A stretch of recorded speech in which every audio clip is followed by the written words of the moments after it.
All right, welcome into the high noon edition of Pugs and Company, heard every Monday through Friday, noon to about 2 o'clock. We typically do a couple of hours. Sometimes we'll do more, sometimes maybe a little bit less. You can also check out what we do at night. We do a nighttime show.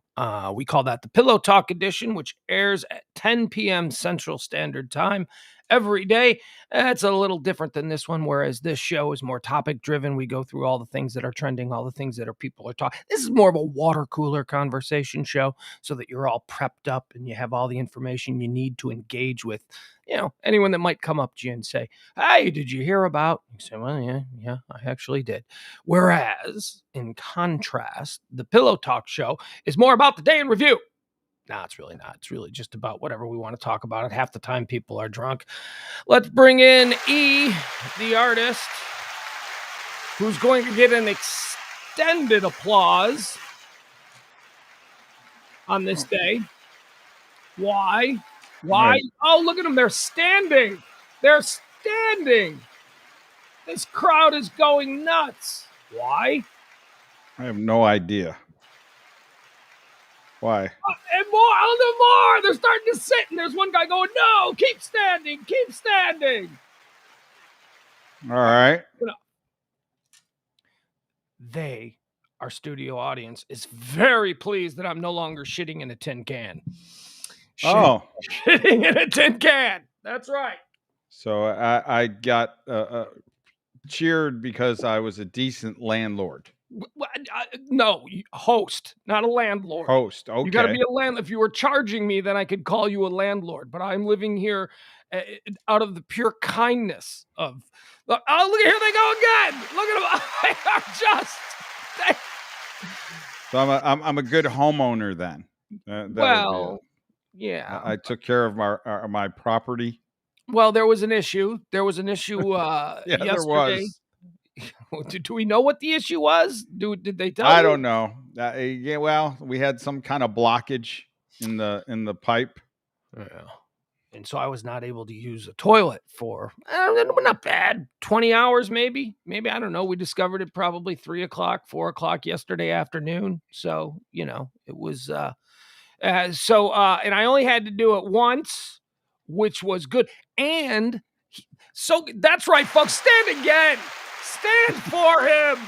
They didn't just slow roll the plumber. The plumber was here bright and early before my morning coffee kicked in. I have my suspicions of what caused it. What are we thinking? Well, you were on a potato diet. No, I don't think so. It's fun. You know what the potato diet did to me? It really screwed up my movements. I know. So much so that probably when those movements got down into the pipe, they screwed up the pipe. No, dude, they weren't solid. That's the problem. They weren't. My movements were screwed up because it was I have been on a potato diet on and off for the better part of 3 weeks now. And I think it's time I come clean and just admit it has been a horrific failure. A massive my potato diet has failed me. I am. Well, I think you failed the potato diet. I don't think the potato diet failed you. Well. I noticed they're not clapping for that thought process. No, they're not, because they disagree. They're turning on you now. So last night, I didn't get into a very big description of it, but I had to be clever. So what I did was I took the plastic bags you get at Kroger, like when you do your groceries and all that. Every household has at least 100 of them stashed somewhere under the cabinet, right? That's sort of a common thing. So I took 3 of those bags, because you really don't want leakage. And then I took this can, all right, I'll be honest, it wasn't this can, but it was a can like this, a coffee can. And what I did was, because I didn't know how to, how do you look? My movements are important to me. It's like a religious experience. It needs to be done a certain way. I need to have a certain level of comfort. Are you telling me you went in a can? Yeah. Yeah. We have plenty of bathrooms up here in the front. That's all the way over there. That's all the way over Oh there. my I don't god, like the how effort you had to go through to make a can that would wow. accept the dump was a Yep, lot longer that's right, than you'd have folks. to walk. Stand up. He's acknowledging the inconvenience to me. He's acknowledging the lengths that I was willing to go to in order to have a movement in peace. So I I took think you're just trying to get your camping routine down. No, that's the thing. That's probably why I don't go camping. I have a real issue with one time I had to do that in the woods and it was awful. And you know how I had to do it? I had to wrap my legs around a tree, like hook my ankles and then grab the other part of the tree like this and just kind of hang and it was messy. Oh, we don't need to go into it. But I created an awesome thing. Now, once again, it's not this can. I threw out the actual can. That was one of the things that had to be done. I took the can, and it was actually a different can. It was a Folgers can, and it wasn't a can, it was plastic.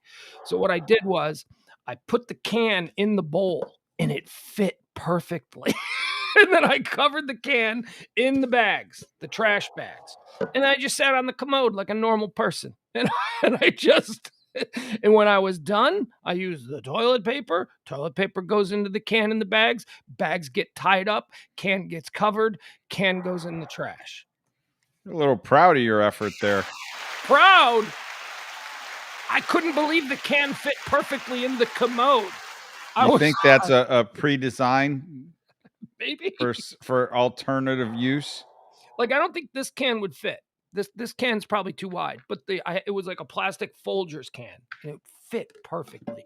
And I was worried. I was worried about, oh, is it going to be a mess? Is it going to be this? And no, it actually worked really well. And I was like, well, I could probably do this for another day or two because But the plumber man, Carlos, let's hear it for Carlos. Although maybe not because he charged you, so it was his job, right? I mean, it's Well, not. I mean, he's supposed to charge me. I mean, so he did do his job properly. Yes, he did. Yes, he did. And I was very concerned this morning, and extraordinarily appreciative that it happened so early on in the morning. That I hadn't had my full coffee yet. My routine is 2 cups of coffee, and then time for religious services. That's how it works. After the second cup of coffee, which usually comes around 10:15 in the morning, that's Mm. typically when the second cup of coffee does its business. And then I have to go and like I said, my religious services. And then it was all fine. It was all fine by the time I had that experience. So once again, thank you, my humble host, E the artist. How Hmm. wonderful. All right. That was Well, scary. We also have a problem with the air conditioning, but it's okay. We're in November. We're in November. We don't need to go there. It'll be fine. It's we discovered that on Saturday. Okay. So, couple of things I want to do. First and foremost, right out of the box. E. So, the Pillow Talk show. Let's right. discuss this. Let's discuss this here. I have been thinking about, there's CeeLo. There she is. Look, the crowd is now on their feet for CeeLo, the world's most charismatic dog. The Houdini of backyards in Highland Escapes. Park. Yeah. So the Pillow Talk show, the show airs from 10 p.m. to midnight. What if we made it air from 9 p.m. to 11? I've had a Hold number of on. Let me go get her. Yeah, okay. All right. See, just a big reveal, and now he's walking. CeeLo, Yeah. get up here. So here's what I'm thinking. I've had a number of people reach out to me and say that they enjoy the Pillow Talk show. It's just a little bit late. Starts a little bit late. So I was thinking, even though 10 to midnight works great for me, but maybe it would work better for others. Were it all right? Let him put his headphones back on. All right. What if we made it air from 9 until what? 9 until 11 instead of 10 to midnight, because I've had a number of people reach out to me and say that, it just starts too late and I forget about it. And then I started thinking, I'm like, yeah, 10 o'clock is typically when the original thought was that, people would be getting ready for bed and, but that's not what people do at 10 o'clock at night. They're watching, maybe the news or they're catching up on whatever. So the idea was, why not catch people when they're actually online and surfing, which the most busy time for people on social media and all of that is prime time hours, television. You think you're competing with TV, but really you're not anymore. People watch TV on demand now, so the time that they typically are on, the sites, the YouTubes, and surfing around is in prime time. So, I mean, look, I got to clear it with you. I got to clear it with Ed. I got to clear it with James. I got to figure out. I don't even know where I'm at on it right now. But would you be opposed to that? A shifting? It would get you to I'm bed a not little. opposed to it. I mean, I may have a few more conflicts, but I'm not opposed to it. Oh, Like we'll do it. I find myself a lot of times waiting till 10 o'clock where I'm just waiting. Yeah. So if I wasn't waiting, I could obviously be doing the show. But there are times, when you do go out and by the time you get home and everything wrestled up, 9 o'clock is kind of close, but we'll see. I mean, we could try it. Yeah, I'll I'm not see if opposed to that. I just it doesn't work for me. I'm a night person, so I mean, the initial thing, honestly, I wanted to do the show from like midnight to 2 a.m. I wanted to get real freaky. I wanted to go like late night. But I mean, we really are sort of trying to cultivate a live audience. That's the point of doing a live stream. And I wonder if more people will be available. Just move it like an hour earlier. The other thing that I want to do here But it'll is, be darker for sure come November the 8th. oh, is that when we're pushing the clocks back? Mm-hmm. Okay. All right. The other thing that I wanted to sort of fix is that we have fallen into a habit of delaying the show by a half hour when football is on. And like last night, I didn't even watch that game. And I'm at like 10 o'clock. I'm like, is this like why we're not competing with people who are watching football?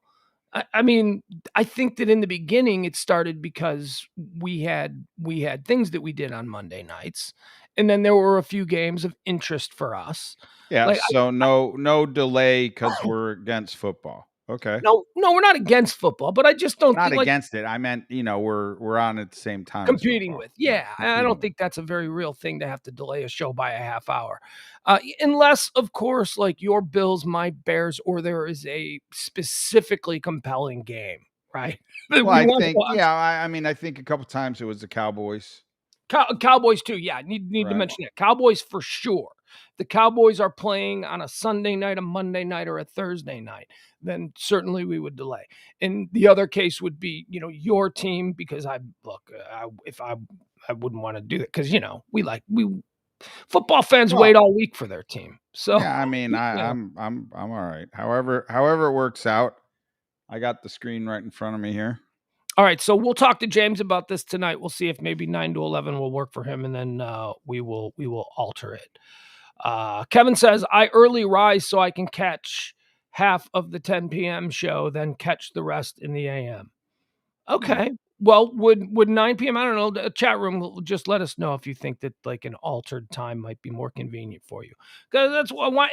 Though I keep thinking to myself, I'm like, well, we're trying to do a live stream. Why not do it when more people are available? And it is quite possible that 10 o'clock people are just doing other things. Do people still watch the late local news? I mean, I know people over 60 do. The 10 p.m. local newscast. I don't. I haven't watched a local newscast in 10 years. I catch local newscasts when clips from them trend. You know what I mean? Like if there's a big local story, I'll catch a clip from last night's, but I have not tuned. No, Tom, what does no mean? Just no, what does no correspond to? No what? Are you talking to me or are you having a conversation with someone in the chat room? Lord, no. No what? Apparently there's some form of a delay. I don't even know what question I asked. Well, he could be behind time. Like sometimes you can start to broadcast and then other people start and they're not caught up. That's true. Watching. Oh, there, Tom. Thank you. Tom doesn't watch local news anymore. See, Yeah, look, he was fast. That barely he came was. out of your mouth and he had no. He was.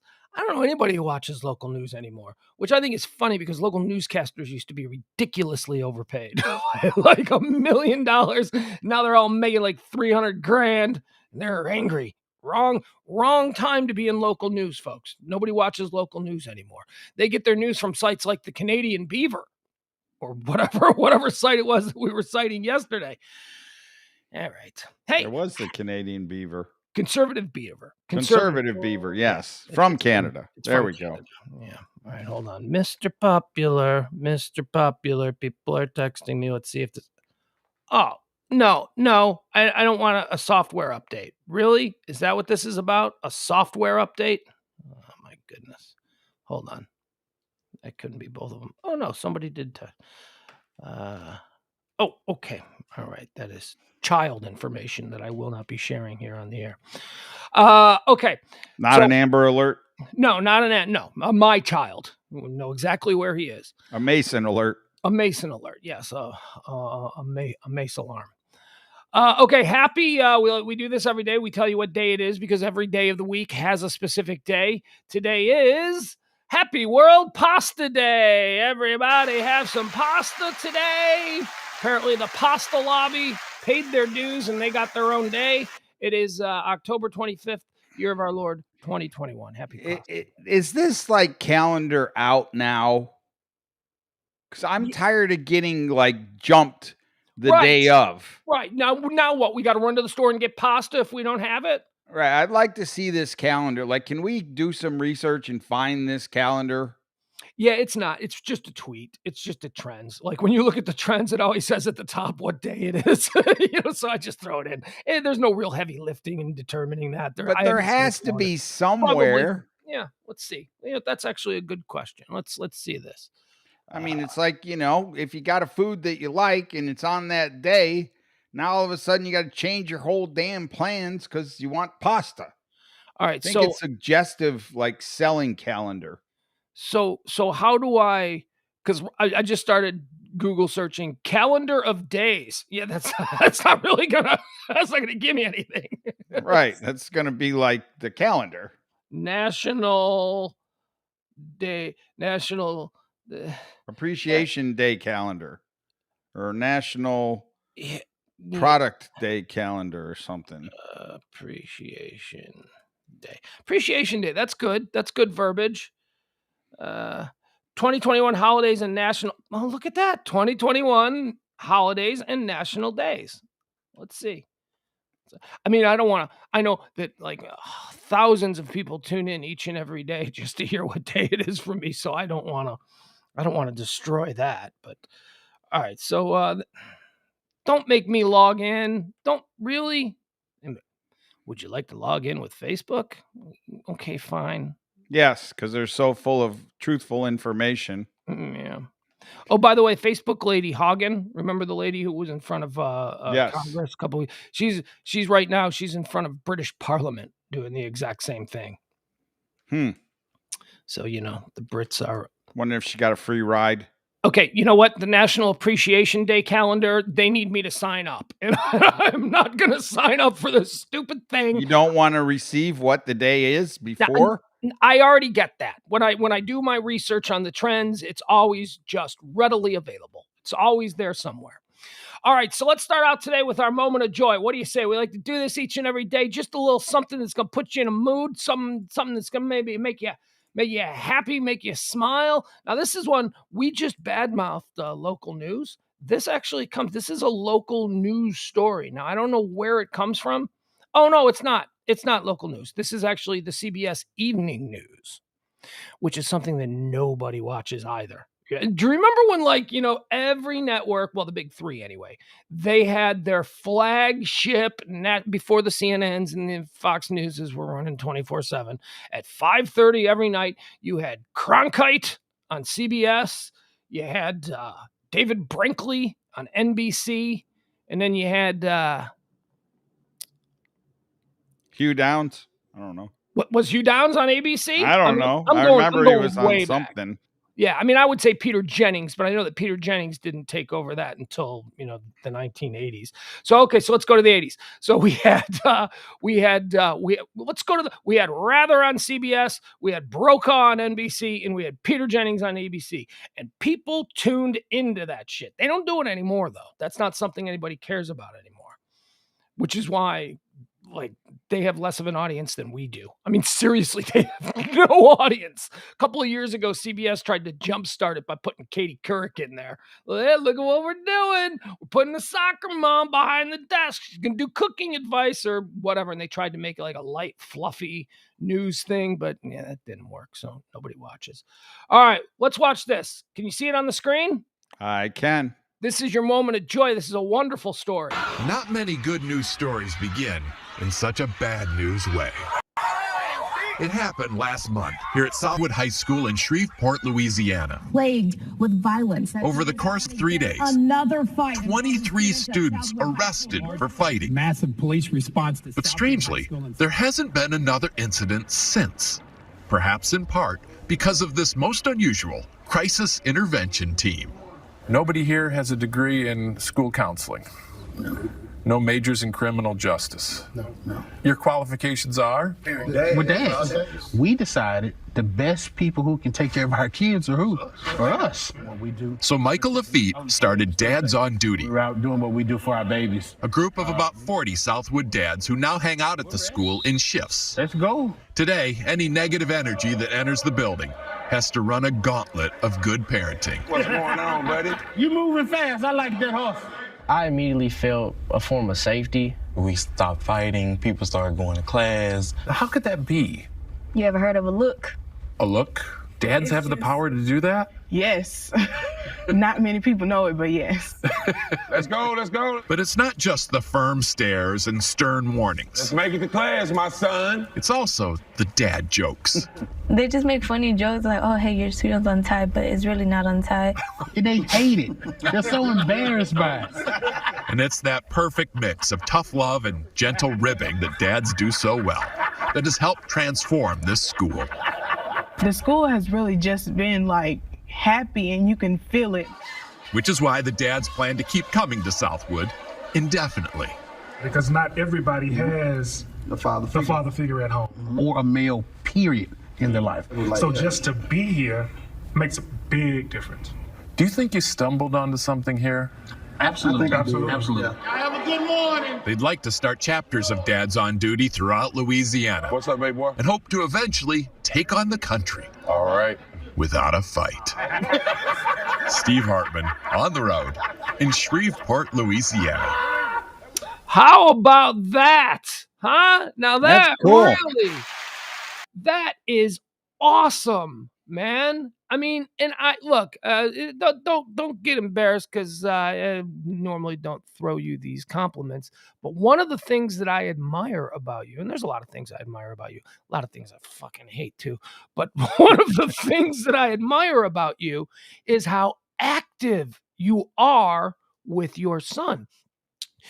Dude wakes up right here. Dude wakes up every morning at like 6 a.m. with some crazy. It's still freaking dark out, and every day, Not that early. 6:45. whatever. You had to wake me up to take my kid to school the other day, and it was still dark out. We got halfway up to where he lives, and before the sun even started to creep up. So that's crazy to me. Every morning he wakes up. You take your kid. You don't even do carpool. Like, you're not like loading up the car with a whole bunch of kids. You're just there at the school when the kids are. Explain what it is that you do. Well, I get more out of it than the kids or the parents get out of it. But so I'm a member of the Dad's Club. Yes, and this is what I wanted to talk about because you had a which big is event similar this to week. this, except we don't hang out at the school all day. And so we have carpool, obviously, because kids, we don't have buses. So a lot of the kids will come in on a bike or walk, or they'll come in with a car. Now, And- let me stop you right there. Just let me ask questions about this because we've Okay. never really talked about it. So you don't have buses here. Is that because all of the kids live within relative walking? I mean, Yeah. this if you're in neighborhood- Highland Park, if you're in the Highland Park School District, Mhm. there are 5 elementary schools within the district, and they're designed to be Walking within distance. relatively close range. I would say some it may be a little bit of a walk, but you still it's not like back when you and I were in public school. I took a bus every day. Right. It's not like that. So no, there are no buses in Highland Park or Now, University Park. the reason I ask this is because, and a little bit of applause for my son's mother. When I dropped my kid off at school, I got to take him to school. We went to a football game on Thursday night, and I had to get him to school early Friday morning. I had to be a part of the carpool line.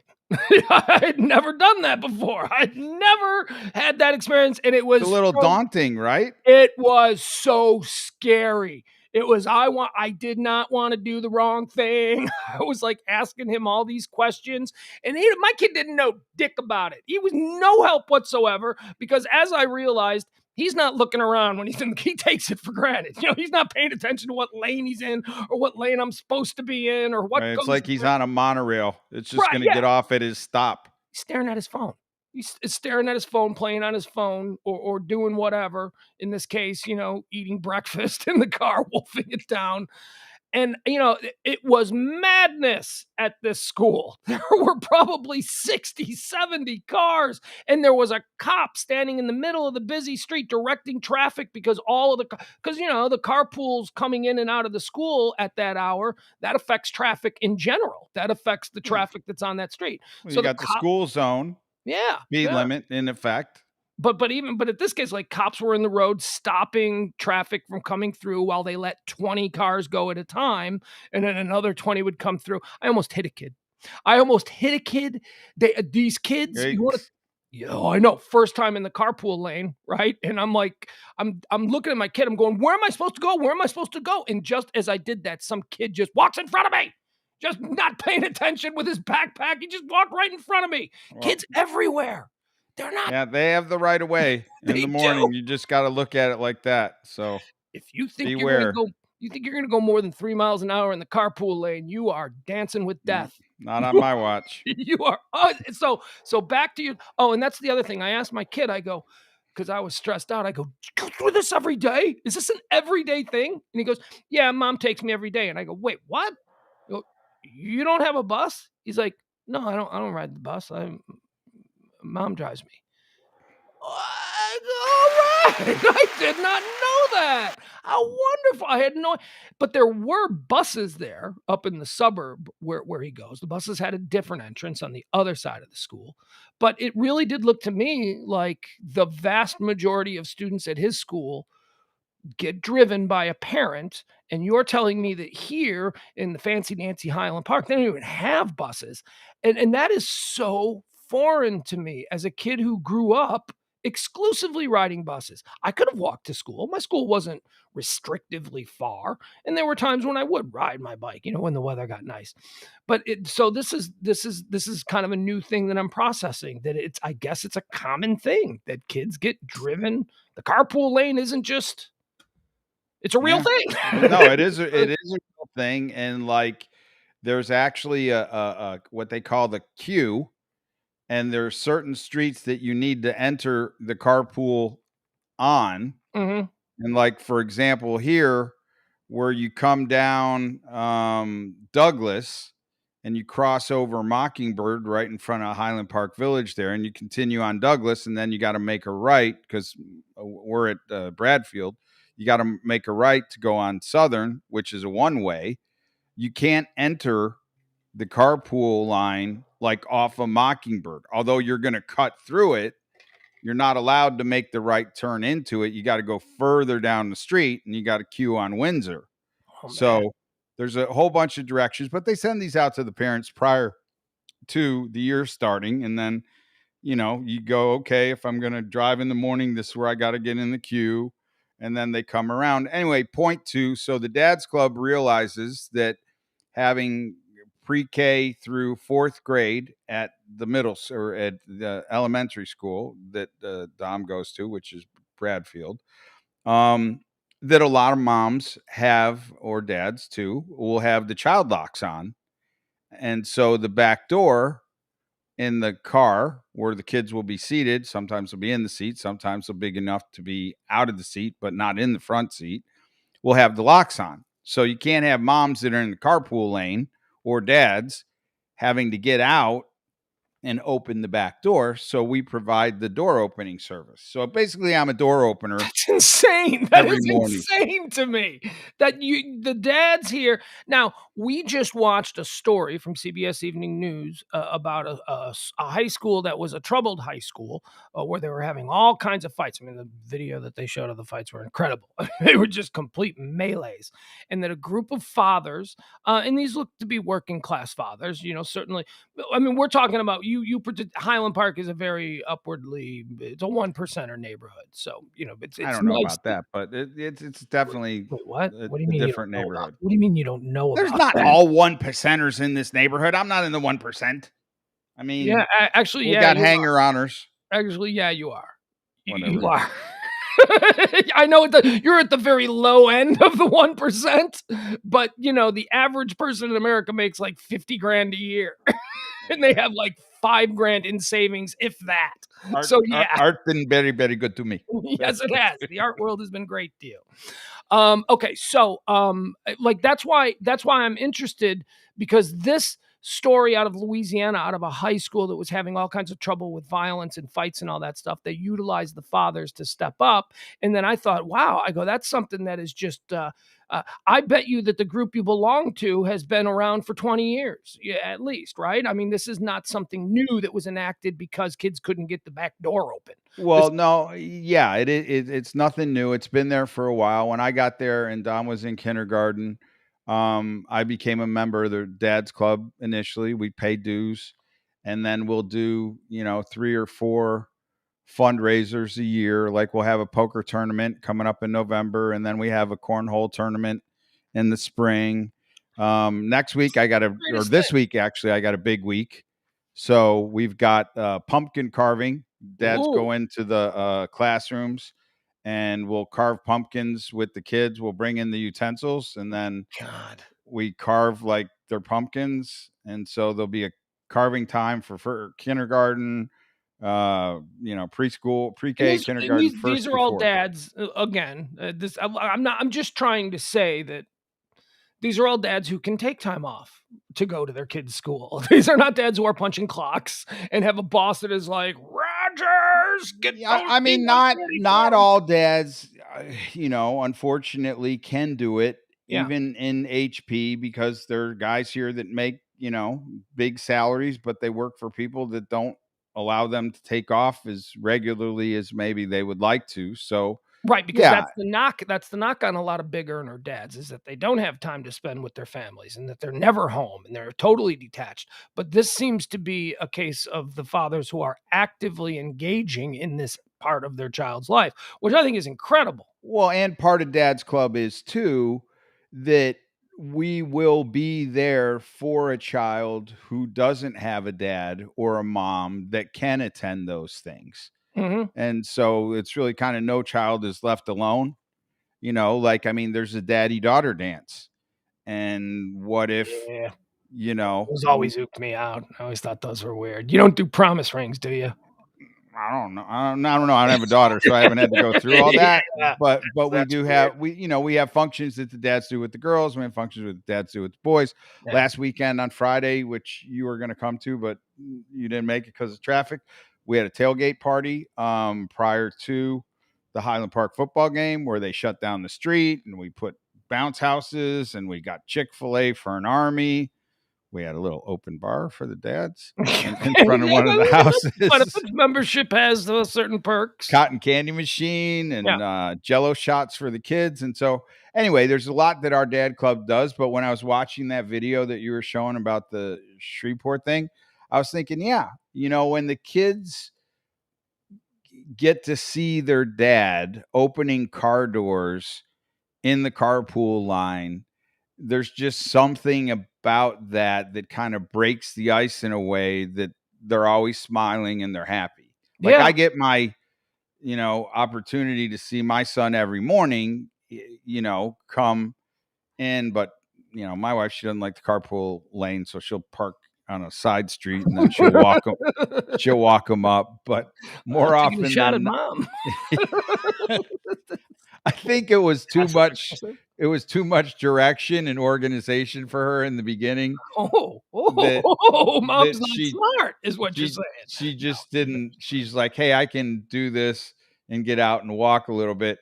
Now in the wintertime, I think she sometimes wishes she was in the carpool lane because it can get a little cold and windy.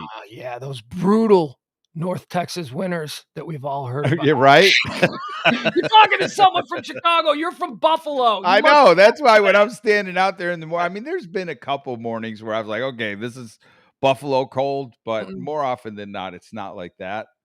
But yeah, so it's fun. So anyway, the bottom line is what we do is I stand in a line in the carpool queue line. They'll pull up in front of the school and we open the doors for them. And not only do I do it, but other dads volunteer during the week. We recently this year have upped it to we're almost now a lot of mornings I got a management position. So if you're in the 4th grade class, which is it's basically your rite of passage, you're a senior now. You're getting out of elementary this year. We're allowing the 4th graders to help in carpool, and so they'll sign up on a email sheet, and then they get there. And now I just take a bunch of bungee cords and I tie the bungee cords onto the trees. I hang their backpacks and the bungee cords. I then give them a little camo or like an orange vest, that they put on. Right. And I've added to the mix dog bones because a lot of our moms will bring dogs.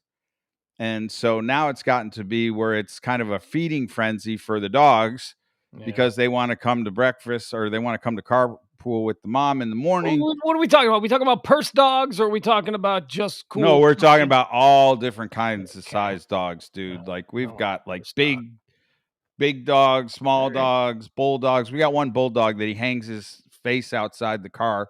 And the mom's got to take it to the car wash like every week because he just drools down the side. Hey, I got a question for you. Rob Marr in the chat room wants to know, do the high schools, and we're going to speak specifically to Highland Park because the elementary schools do not have bus service. Does the Highland Park High School have bus service? Not to bus the kids in or bus the kids out, but obviously we have buses if we go to, sporting events. So, but even the kids at the high school, Highland Park High School, will just walk or walk, bike, or get carpooled in. Middle school, the same thing. Mm-hmm. And a lot of the Highland Park kids have cars too. They Porsches, got a parking garage and stuff. Teslas. Yeah, of course. Oh, I want to see that. I want to go over school. Maybe after the show here, I'm going to ride on over and I want to take pictures of some of the cars in that parking lot. It's pretty impressive. I bet it is. I bet it is.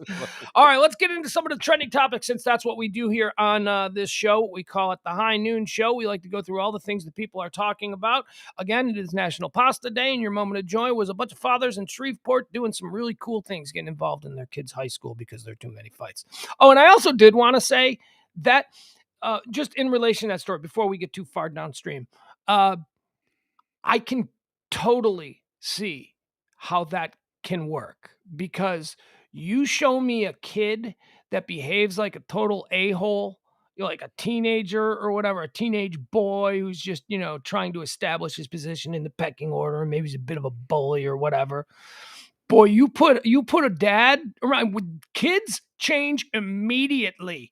And it doesn't matter what level of badass this kid thinks he is. The minute dad shows up and has that and it's not only his dad, it's other kids' dads too. Yeah, but you might even mouth off to another kid's dad. But, like, when you see your dad there, it's like, oh, man, okay, so high school or school, I can weather this. School's over at 3:30. I can go home. It'll be over. But holy crap, am I going to have to hear about this all night tonight? Parents really do have that influence on even the most dickheady kids. They really do. Unless the parents themselves are dickheads too, which is the case a lot of times. I find my kid behaving better in front of another dad because he doesn't know how far he can push it with that dad than he can with me or you. Yeah, I have seen both of our kids either when they're together or actually it's only when they're together be kind of, dickhead kids, because dickhead kids are always, but the minute one of us shows up on the scenes, I noticed that the mood changes really quickly. Like all of a sudden we have a couple of princes. We have a couple of perfect little boys.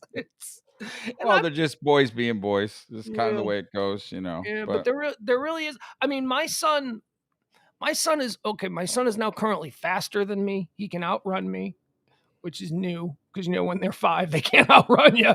He can is outrun that me. due to your failure of the potato diet? It's due to my failure in life in general. But yes, most recently the potato Well, I diet mean, because probably has during the summer you were talking about how you could outrun him. He couldn't beat you.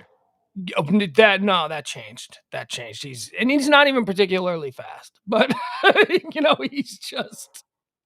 And he's getting stronger than me. And I have a feeling that because of the way the kid, his mom and his stepfather are very health and fitness conscious and all of that. And like he works out regularly. I mean, I got a feeling that when my kid is like 15, 16 years old, he's going to be able to just whip my ass sooner than most kids can whip their dad's ass. But I'm telling you, that's not going to mean anything. I don't believe that my son will ever step to me because there is that dad magic, where you're in their heads, where all of a sudden they go back to being 7 years old and getting slapped, or 7 years old and getting, kicked in the butt. Maybe for Right. my kid, it's the time that I had to drag him by his foot through the lobby of the Sears Tower in Chicago because I wasn't willing to wait 5 hours for the elevator. He was like 4 and he threw a temper tantrum and he wouldn't leave. And he was all bundled up in his like outfit. He was very slippery because he was wearing snow pants and like a snow jacket. So he sat on the floor and wouldn't get up. So I just grabbed his foot and drug him across the floor. Oh boy. And he's screaming and yelling. Slippery winter clothes. He just slid right across that nicely waxed floor. Just easy pulling. So I think at some point at 17, when he's looking to punch me in the face, maybe he'll be transported back to that moment and he'll go, oh yeah, this dude owned me. This dude used to totally own me. I should step back. But applause for those fathers. Okay, let's get into what's trending here. These are not necessarily, this is a new one that is trending just in the last hour or so. Actually, I guess it'd be an hour and a half now since we've talked now for 45 minutes. Kylie Jenner. Do we know who Kylie Jenner is? Very rich young girl. Yes, Kylie Jenner is the daughter of Kris Kardashian Jenner and Caitlyn. Caitlyn, yes, formerly, because Caitlyn is a woman. When he was a man, he fathered 2 daughters. I don't know if they're twins, Kylie and Kendall. Now, remember, we figured this out. Kendall is the one with no drama, who is like the anti-Kardashian Jenner. She doesn't really, I mean, she's a model, but she kind of, Kylie's the one that's everywhere. Kylie is like taking right after Kim and Khloe and Kourtney and, wanting to be this and wanting to be that. Did you know that there's another Osbourne daughter named Amy Osbourne? Like we all know Jack and the other Osbourne daughter that was in the TV show. But Kelly. Kelly. Jack and Kelly Osbourne. Like the Osbournes TV show was Ozzy, Sharon, Jack, and Kelly. There was another daughter and she's like the Kendall Jenner of the Osbourne family. She didn't want to have Amy Osbourne is her name. And she's like a little bit older. She's a couple of years older. I think when that show was starting, Jack and Kelly were like 13 and 11 or whatever. And Amy was like 15 or 16 and she wanted nothing to do with that. And she stayed throughout all of the rage. I mean, Jack and Kelly Osbourne, they have careers now because of that show, because they were child stars. Well, Amy Osbourne didn't want anything to do with that. She was like the anti-Osbourne. She lived in the house. They had to shoot around her. They never mentioned her name. I mean, you can look her up. You can just go Amy Osbourne. Is she like blood of? Oh yeah. She's Ozzy and Sharon's firstborn child. And she just so they just wrote her like out of the script. Like there was no mention of her ever that I remember. In the very before the Osbournes became a series, it was there was a documentary, and I think it was for A&E. It was like a 1.5 hour documentary about Ozzy Osbourne and what his life is. And that's the documentary that MTV went, we should turn this into a series. In that original documentary, Amy Osbourne is in it. You do see her in that. But then when it became an MTV series, she was like, nope, I want nothing to do with it. So that's kind of what Kendall Jenner has become to the although she is a known commodity. She is famous, but she isn't like a moth to the camera. Is she the one that's dating the Phoenix Suns basketball player? Yeah, that's, you know what? Let's see who she's dating. Cause she's probably, I think Kendall is actually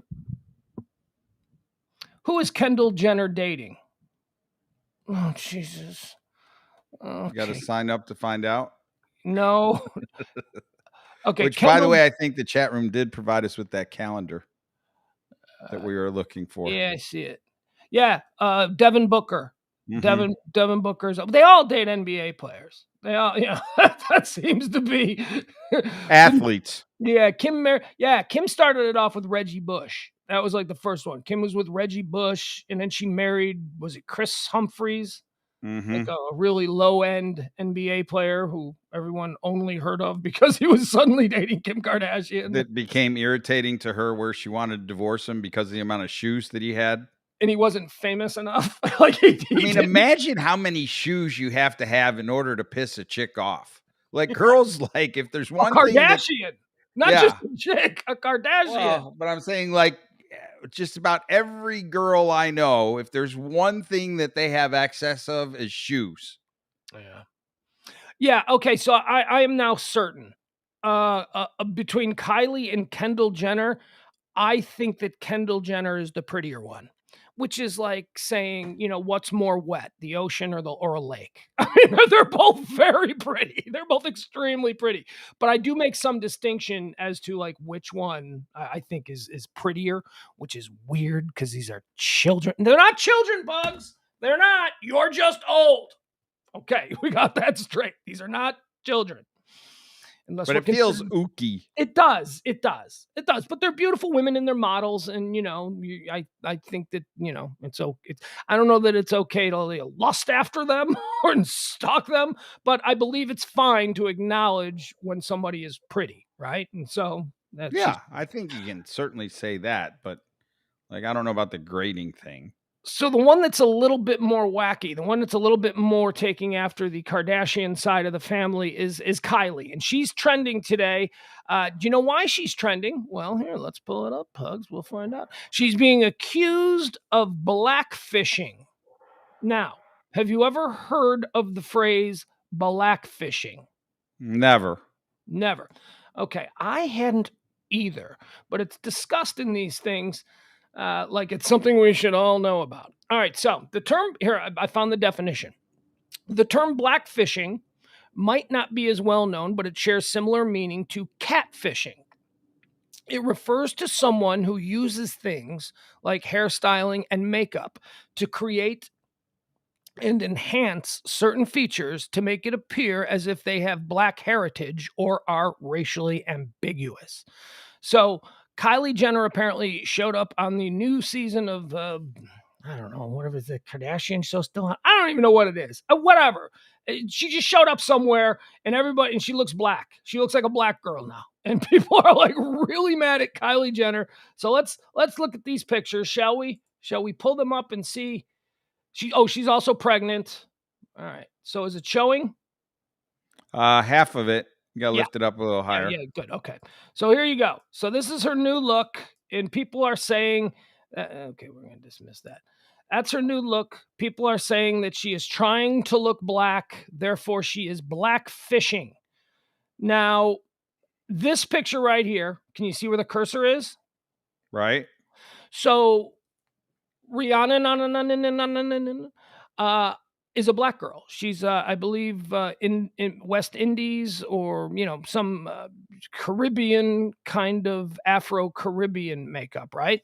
This girl right here looks exactly like her. If I am going to look at Rihanna and say, okay, yes, that is a girl of color, that this Kylie Jenner looks like a girl of color. I mean, do you think? Well, I mean, so here. that's now black fishing. I thought if you were coloring your white face, it would be black face.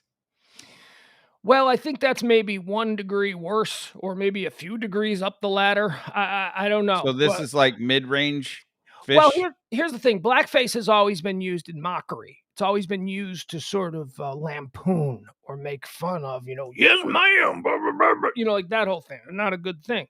But black fishing seems to be, along the lines of, cultural appropriation. Hey, you're not Mexican. Why are you eating tacos? Total bullshit. That whole cultural appropriation thing. I mean, I'm an Irishman. I don't get pissed at people for St. Patrick's Day. I love St. Patrick's Day. I love that it's celebrated across all ethnic backgrounds and cultures. It's fantastic. But apparently, the Twitter mob or the internet mob or whatever you want to call them, they have now decided that anybody who does anything to appear black or a person of So color. sun tanning would be black fishing. Like, to me, she looks like somebody that's suntan. Like her skin tone Okay, looks but like she may spend a lot of time out on a boat But if or you on the saw beach. if you saw her, if you didn't know who she was, and somebody said, "Oh, what color is she?" What would you say? Wouldn't you say that's a black girl? I don't see her as a black girl. No, I do. I mean, Would you say, "Hey, that girl"? possibly black girl. Would you say, "Hey, that girl is quite obviously English and Dutch"?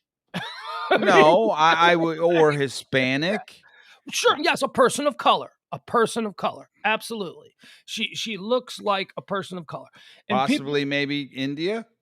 Yeah, yes, a person of color. Absolutely. She looks anything But I don't know that I necessarily would say black fishing.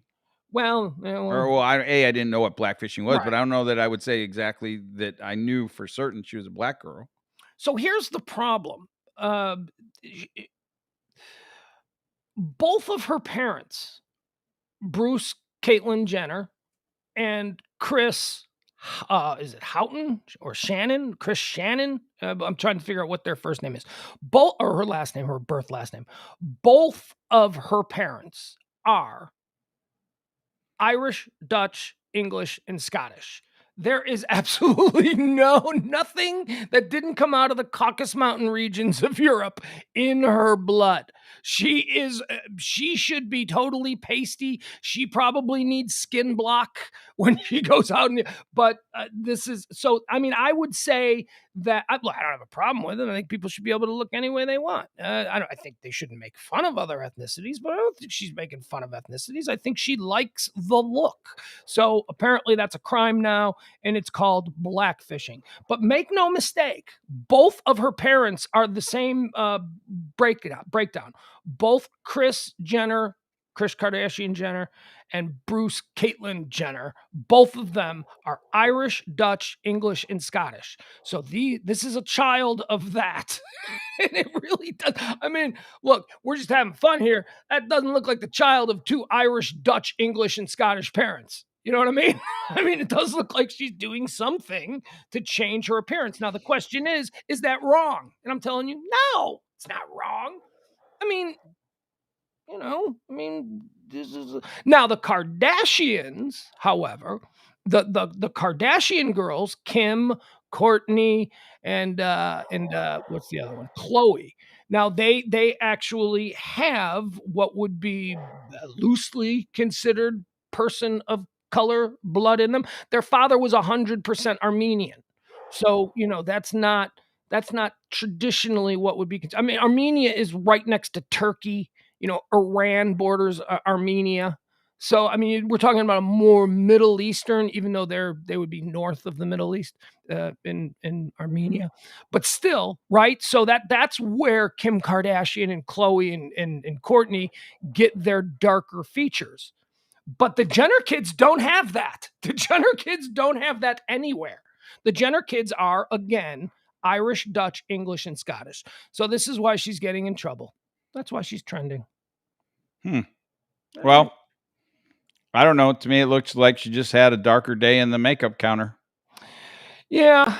And, they're very okay, so is this the problem? I was going to say they're very aligned with modern culture. That whatever it is that the Kardashians, Jenners are into is, they're certainly not behind the times. You know what I mean? They are trendsetters. They are influencers. The way they look is pretty much the way that most people are trying to look. So, I think that the I think that the anger comes from a lot of militant people of color who don't like privileged white kids trying to cop their look, which is okay. Shut up. Go back to your corner. That's stupid. Um, but also, I think there's white people who, just want to be like, they're white people. Stop it. People should be allowed to look and engage in any culture that they want. I get very upset at the whole cultural appropriation thing because 9 times out of 10, it's not a mocking or a lampooning. It's a simple embrace. And I don't understand why we're not allowed to embrace other people's culture. I love Chinese food. I love Mexican food.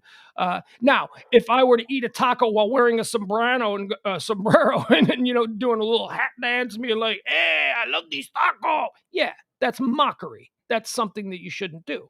But all right, so I'm gonna just try to go down to all right. So I'm in my 20s, okay, and I'm trying to be a fashion model. hmm And I realize that in today's world that we're going to probably have all different types of fashion models that are gender and race appropriate. okay. And so I now might see this. Can I stop you right there? The Okay. use of the word appropriate, that's a relative term. What is appropriate to one person may not be appropriate to the other. So we can't have hard and fast rules. But I based think on things that are relevant. in the days when we were younger and modeling was there, models had a Models were white chicks. models Almost had all. a particular look. Iman was a big model because she was exotic, and she was the only one allowed to be exotic until Tyra Banks came along. Right, but I'm And saying they Naomi had a Campbell. particular look, and generally they were white. Mhm. They weren't all ethnicities. No. I think today, a good change Mhm. that there are models of all ethnicities. They're plus size models, skinny models, looks, exotic models, but not only exotic like Aman, exotic in China, India, Asia. I mean, they got all their different looks that are going on. And so I think you could possibly look at it if you were that age as, hey, stay in your own lane. And you may be kind of Yeah, but why? trying to What is take the impetus my behind opportunity that away by emotion? looking that way and not really being of that ethnicity. What would be the impetus behind the stay in your own lane emotion that would make you say that?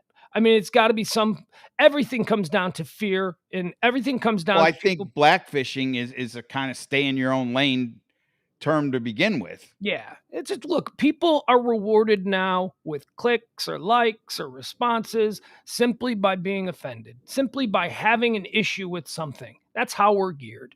That's all this blackfishing is.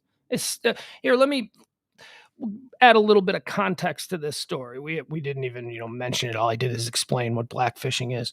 But all right, here we go. So let's see here. The Keeping Up with the Kardashian star raised controversy last week after posting videos with her sister Kendall appearing much tanner than usual. Look at her getting her camera shy. And again, I say camera shy. It's like camera shy when compared to the other Kardashian Jenners, but probably not camera shy at all. Kylie, 24, took to her Instagram stories to share a boomerang selfie of her Sunday makeup look. The reality star gave the camera a smoldering expression as the camera bounced back and forth to show off her full glam. However, the TV personality seemed to be using a filter that transformed her skin. Oh, see? Now that's important. She's using a filter. She's doing this. Once again, Mickey Rooney played a Chinese guy in Breakfast at Tiffany's, and nobody had a problem with it. That wasn't a filter. That was a full-on, oh, Mr. Golightly, you make too much noise. You're basically fake blackfishing. Yeah, she's having fun. She's just using a filter. James Parker uses he's discovered filters on his camera, and he uses filters all the time. You know, the next time he uses a black and white, because he likes the black and white filter for his box. Next time he uses a black and white, let's accuse him of boomer fishing. Oh, what do you want to be in the 1950s before color TV was invented? Come on, boomer fishing. So it's now gotten to the point where it's inappropriate for you to use a filter where before you would have to put on the actual makeup. A model, I mean, I guess, well known for causing excitement and stirring the pot. Not just anybody using a filter. I mean, come on. It's like, what do you expect from her? If someone's going to be using that filter, it's going to be her. Or someone I guess like you should her. use green or blue. Until Martians come down, you're not really guilty of anything. Yeah. All right. Ross Rubio says, as a Hispanic, I'd actually enjoy seeing Pugs eating a taco and a sombrero while hat dancing using a stereotypical Mexican accent. Well, thank you, sir. You're one of the good ones. Tomorrow's Taco Tuesday. Yeah, I'm on a diet. I don't know what kind of diet I'm on, but I'm definitely on a diet. That would be. How about the reduce your calorie intake diet? Yeah, that's pretty much what I'm going to do. No, how about this? How about now that the weather is breaking, how about now I start running my 3 miles every day again? Because when I do that, I can essentially eat whatever I want. Here's going to be my new diet. Are you ready for this? My new diet is going to be, I'm going to run my 3 miles every day. I am going to drink more water. I'm going to drink at least a gallon of water every day, and I'm going to eat smart. All right. Look, that doesn't mean that I can't have, a little thing of this, a dish of ice cream or a piece of cake every now and again. But every now and again is the key. I'm going to eat meat. I'm going to eat normal vegetables. I'm just going to try and be better. I mean, these gimmicky diets where Pugs is going to eat nothing but potatoes for a year. Oh, it didn't work. It didn't even work for 10 days. It's brutal. I got a habit forming diet. What's that? Habit forming exercise. What's that? You do 1 push-up a day, and then tomorrow you do 2, and then next day you do 3, and the next day you do 4, and you just keep on adding a push-up on every day. And then by the end of the year, you're going to be at 365 push-ups in a day. Yeah, but by the time I get to like day 5, I'm going to be like, okay, I'm taking tomorrow. All you got to do is 5? Well, all you got to do is 5 push-ups. I get it. See, all right. Because they say like if you do it 21 days in a row, it becomes a habit. We're going to try that. All right. Let's see. What else we is could do it on the show. Like when James is doing his monologue and during the night, we could go down for push-ups. Are you kidding me? When James doing his monologue has turned into my most stressful time of the entire day.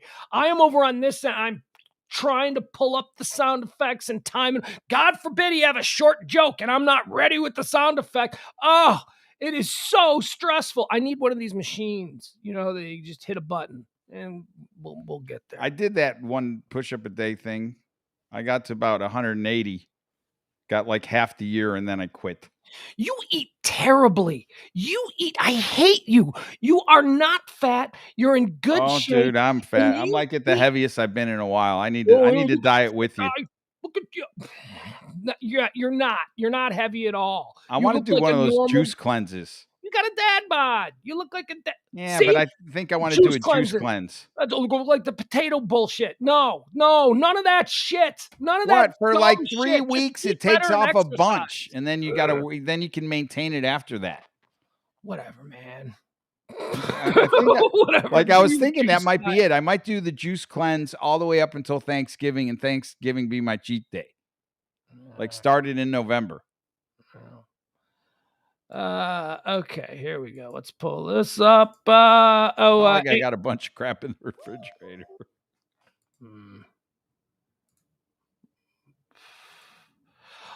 Okay, so you know what's trending today? This is pretty cool. The electric company is trending today. Are you familiar with the electric company? Do you remember the electric company? Yeah, they were the offensive line for O.J. Simpson. No.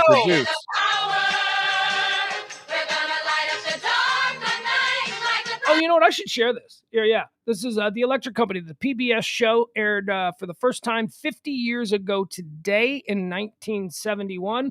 It was created as a follow-up to Sesame Street, which debuted in 1969. And what they decided was, all right, Sesame Street was great, but Sesame Street was for little kids. And after Sesame Street had aired for a couple of years, they decided that we don't want to lose these kids. How do we keep these kids? Because Sesame Street is too young for these kids. Let's go a little bit older. So the companion show was The Electric Company. The Electric Company. Here. So there was something actually as The Electric Company. Oh my I God. grew up in Buffalo, and The Electric Company was the offensive line for the Bills, and OJ was the juice. So you're not kidding. You really do not know what The Electric Company is.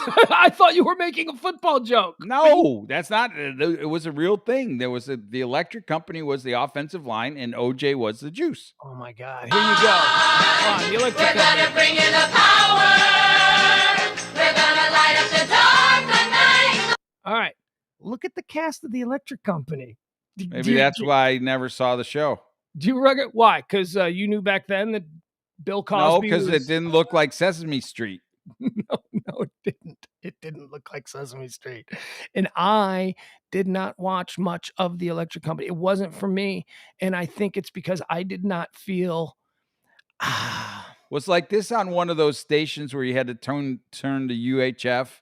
No, and then PBS. you had to do. It was okay. Yeah, it followed Sesame Street. Now let me point out some of these people here on the original Electric Company. You've got EGOT, Rita Moreno, who's now like 90 years old, and she's one of the EGOTs. You got the Cos. Hey, hey, hey. The Cos is that involved. Looked like him. What? I thought that looked like him back there. Does this look like anybody? Because this is this person's first role. No. That's Morgan Freeman. Oh, yes. I see that now. Morgan Freeman's first role was on The Electric Company. And I remember as, I don't know, maybe 10, 11, 12, whatever, as I got a little bit older and started watching real movies, before Morgan Freeman was Morgan Freeman and he had just started his career as being an actor. I used to go, that's the dude from The Electric Company. That's the dude from The Electric Company. He's playing a killer pimp in this movie. And then that dude turns out all these years later, he's not just the dude from The Electric Company. He's Morgan Freeman. Like the brightest day in a whole new way. We're gonna turn it on. Look it up. We're gonna bring you the power. It's coming down the line, strong as it can be, to the courtesy of The Electric Company. The Electric Company. The Electric Company. That art, like those graphics and stuff, are so influenced by Peter Max. Oh, total. Yes. I believe he was one of the art directors. Yeah. Yeah, that looks like Peter Max to the, just if he were going to do it, that's what it looked like. Was he an art director there? I believe so. Hold on. Or it certainly was influenced by him. Here, I want to share this for people. This is something. Okay, so here, this I remember from the Electric. Okay. I'll tell you about The Electric Company. I don't maybe my grandpa didn't let me watch it or something because it seemed too ethnic. Because it was very early 1970s soul power kind of. Yeah, it seemed like it had a Soul Train cast. It was very, and I think that maybe there were adults who didn't particularly like me. They were fine with, Oscar the Grouch and Snuffleupagus and, Bert and Ernie and all that because they were puppets. But when it was like, soul The power, Electric Company. it was very ethnic. And I think that, some of the older people certainly not my mom, my mom was not like that, but my mom was also a single mom who worked multiple jobs. And I spent a lot of time with my grandma and grandpa. So, I'm thinking maybe that was the reason I never really took to The Electric Company. But Electric Company had some awesome, see, I still can't get past the fact, I think you and I are the same age, but we're really not. There is a couple of years age difference between us.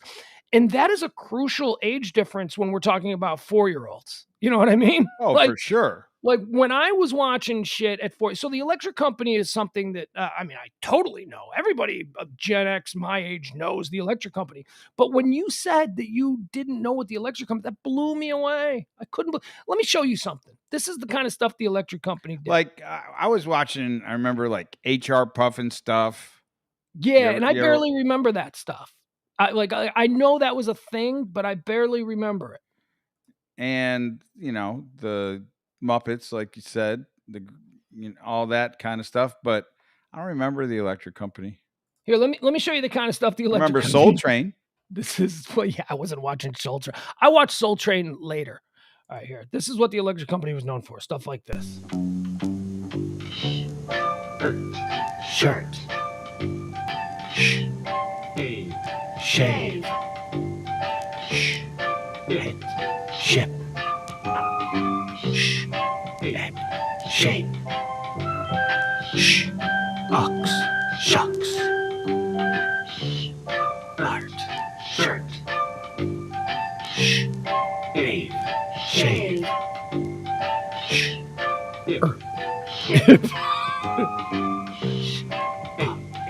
Shape. Ox. Shucks. That was the last word. Oh, ba-da-ba-da-ba-da-ba. Okay, so going back to my point. Say, oh shit. Yeah, no, they didn't say that, but certainly you can imagine as kids we did. We were always waiting for the. All right, so here's another. I'm looking at this now. This is the time when in American popular culture there was like 3 or 4 actors of color who were allowed on TV, right? The Electric Company was way more than. Look, these are 2 people of color. I mean, you can tell from. I could just see my grandpa. Oh, what are you watching that stuff? And then putting on Beverly Hillbillies or something like that. It's all coming together. Why I was probably not allowed to watch the Electric Company. But happy birthday, Electric Company! They are 50 years old today. 50 years would have been. They're no longer in existence. Yeah, no, the show went off the air. It was the show was designed. See, it was a teaching show. It wasn't. I'd have been 8. So that would have been like 3rd grade.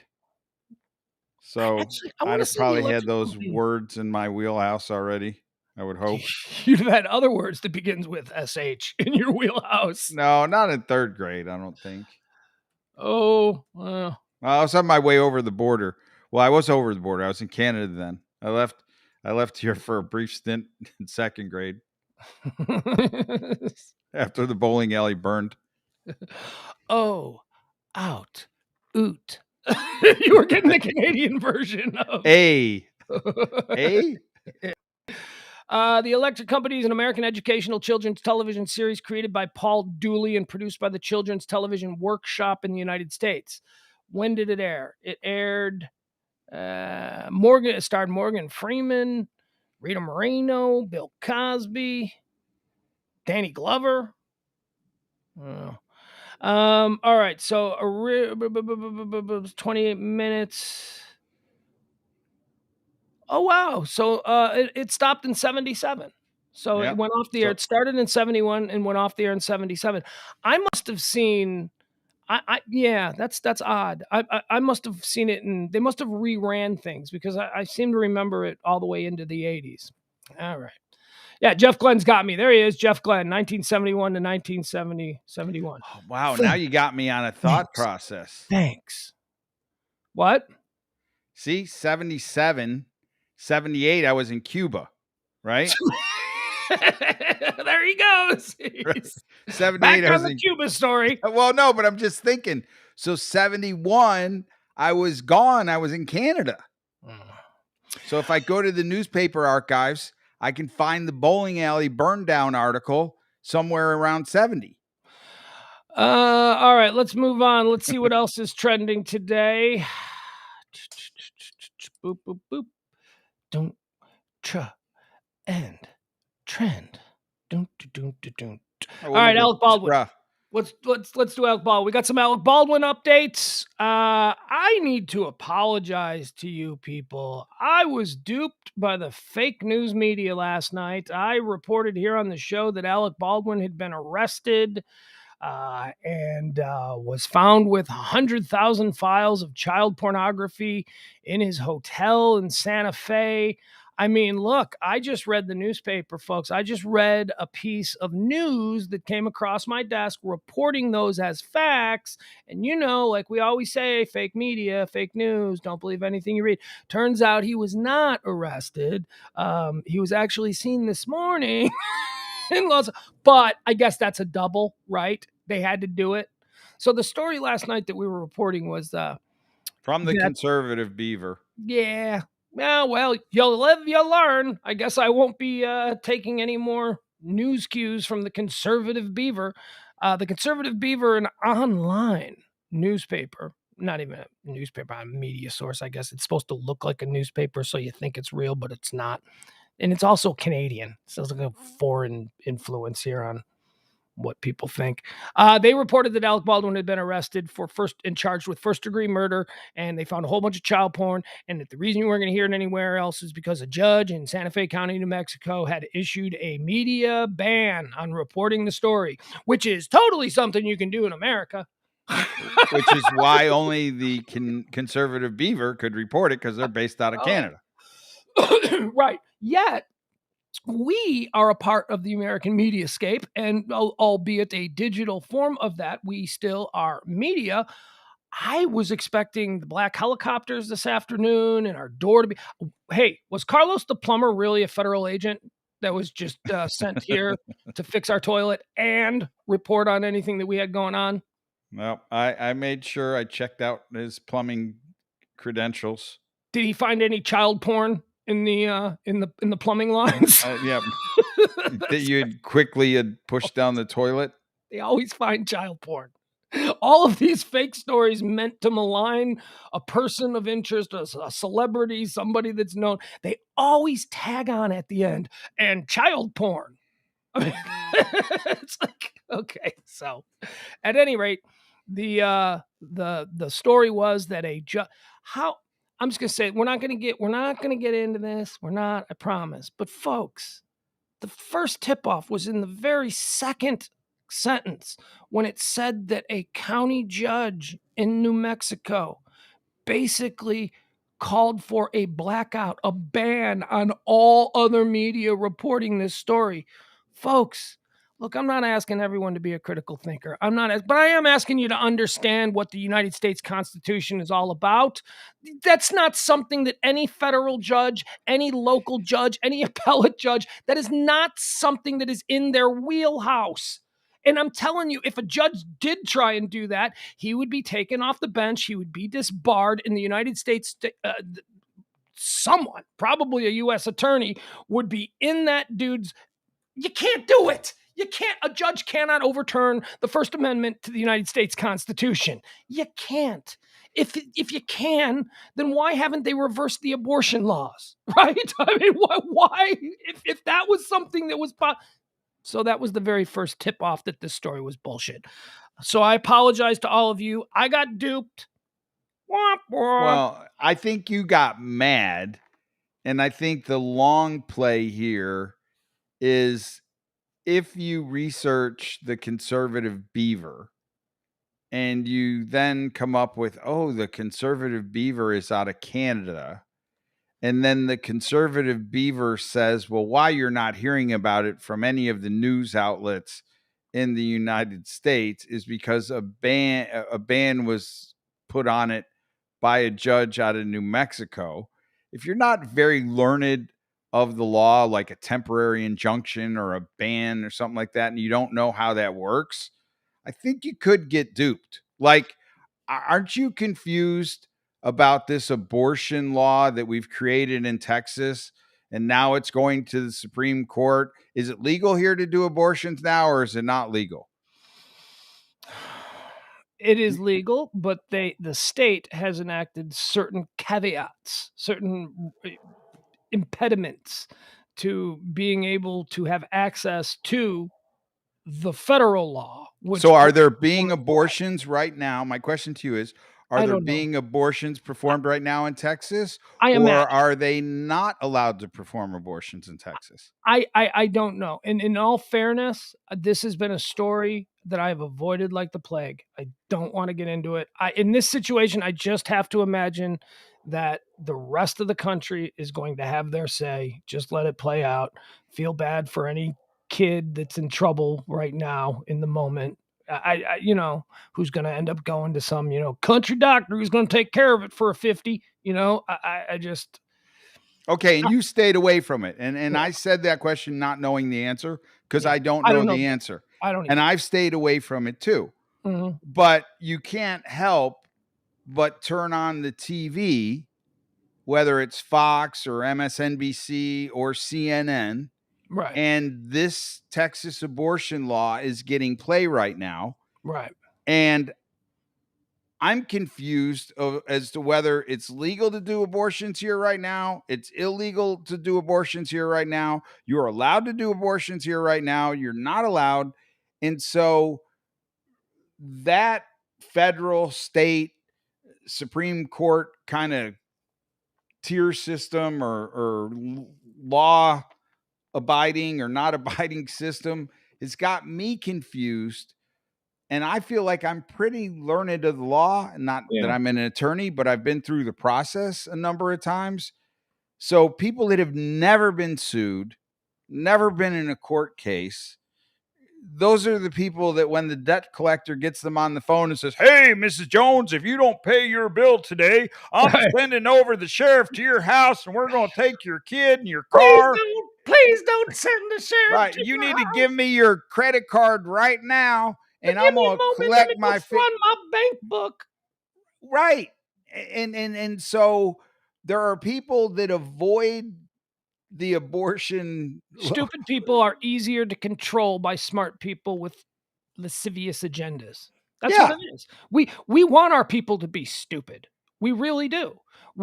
Because if you're one of the top people who are going to be working in the government and running for election, and these people, the privileged few, the 1%ers for lack of a better, you want the other 99% to be really freaking stupid and believing shit from the conservative beaver, like that a county judge can overturn the United States Constitution like that.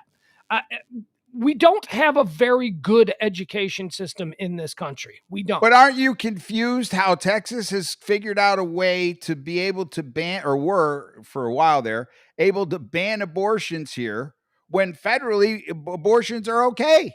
Can I just for a second, let me just address something. April, my darling. No, I didn't really believe that story last night. I was playing the fool. I did not really believe, as I pointed out, the very first sentence said that a judge blacked out the media. And with the journalism school, I know that that's not a thing. I know that that's not anything that would ever be allowed. That's the kind of thing that Saddam Hussein could do, or some, Central African dictator could do, but no, not in America. So just wanted to get that clear, that I did not at any point believe that Alec Baldwin was being charged. First-degree murder, too. That means murder with intent. That means that he wanted to kill people and he killed them. Well, because he had a problem paying them. Right. Oh, well, yeah, because then they have to. So they have did all the put other the bullshit intent in there. Yeah.